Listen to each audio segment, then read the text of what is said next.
Cube review. So I'm Jean-Marc Geffroy. I am the creative director on Ghost Recon First Soldier.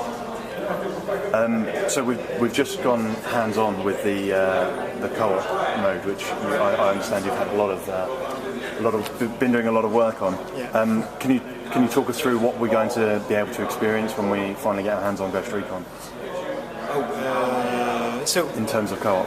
In terms of co-ops. So first, what we wanted, the fact that the game is fully online, adversarial, campaign, and the guerrilla mode, which is a wave mode where you have to beat wave. So you have all the full campaign playing up to 4 players. So it's 12 missions, and it's more or less 12 hours of gameplay.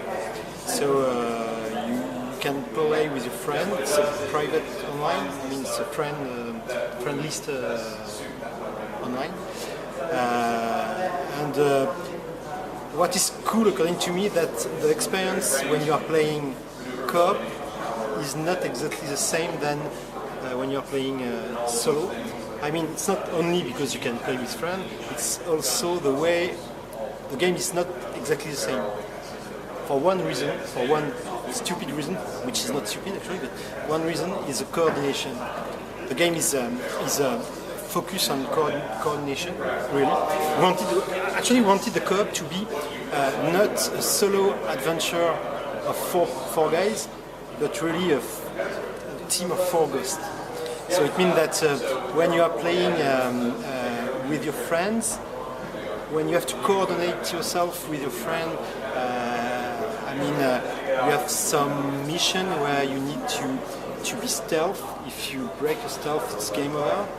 Then the coordination is so tight, then you feel what you need when you are special forces. You feel that you need to be accurate.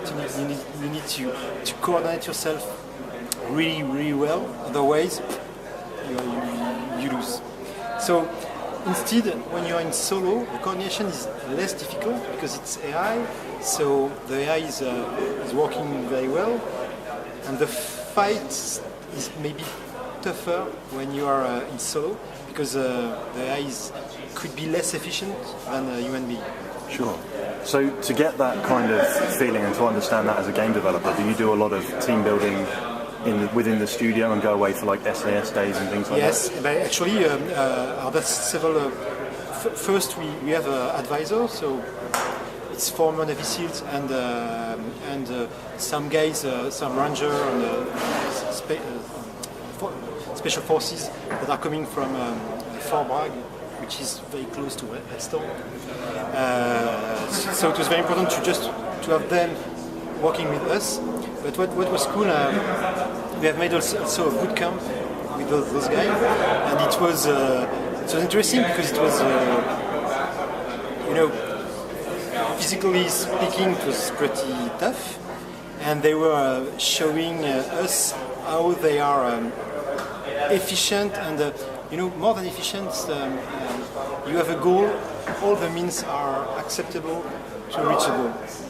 And there was some example, hostage situation where you have to save a stage, and they did something clever, which is we were training to deliver a stage in a kind of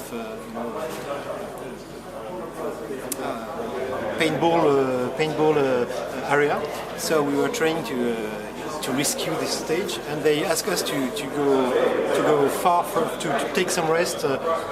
30 minutes. And when we go back, they have changed a bit stuff, and they have added civilians. And it was very cool because it was like when we were training, it was okay, easy, not easy, but it was we had a kind of scheme in our head, and as soon we were facing civilian and their stage, and it was like it's not the same. And you see, we were just feeling it's just a feel, and how it's difficult to deal with a civilian and a stage situation, and how you have to be harsh really with a civilian. It's not like go on the left. No, it's you yell and you threat them, and it's so it was interesting just for that to together and, with the guy. I say, okay, it's not smoothie, but it's really hard. So, playing the hostage, did you volunteer anyone from the office to play as the hostage? Yeah, but yes, somewhere, and it's a pretty. One time, the guy, one of our advisors, showed me how he was taking an hostage, and it's a special way of taking the arm, and I was like a puppet. It was incredible because you're like, but he was taking me like that. And I was a puppet in his hand, really. That's why we have the same move in the game. It's strange because you block your arm and it hurts you a bit, and you do what he wants to do. And you follow the order because he's yelling and he's pushing you, and it's like, okay, it was cool. So in the co-op mode in the game, we've got a number of different levels. Are they all going to be a similar length, or will some be longer than others? I would say that it opens with the mission. I mean, at the beginning we are more in a tutorial way, so it means that the levels are a bit shorter and a bit corridor-wise, because you have to learn the cover system, the intel system. But very quickly we open it. So some missions are more around 30 minutes, 40 minutes, and some missions are more around 1 hour, 15 minutes. Is there any narrative crossover with the single campaign and the co-op?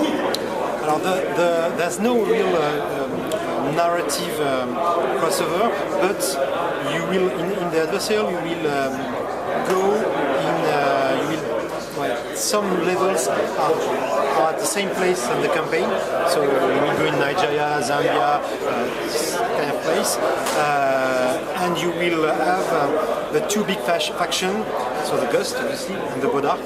And the Bodark in the campaign are the kind of Ghost Recon for the Russian army. To be precise, for the military intelligence, Russian military intelligence. So it's a special forces that have quite the same equipment and the same level of training than the Ghost.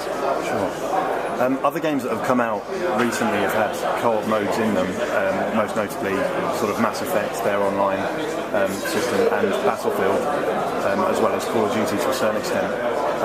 What kind of cues have you taken from these other games, bringing them into your co-op? I don't know if we have to take cues. It's difficult to say because what was important at the beginning was to be sure that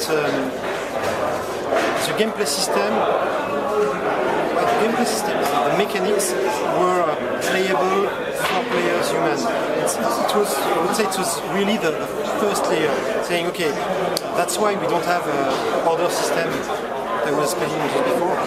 We don't have any order system. It's really a thread system. Thank you for playing. Presented by Noob Review.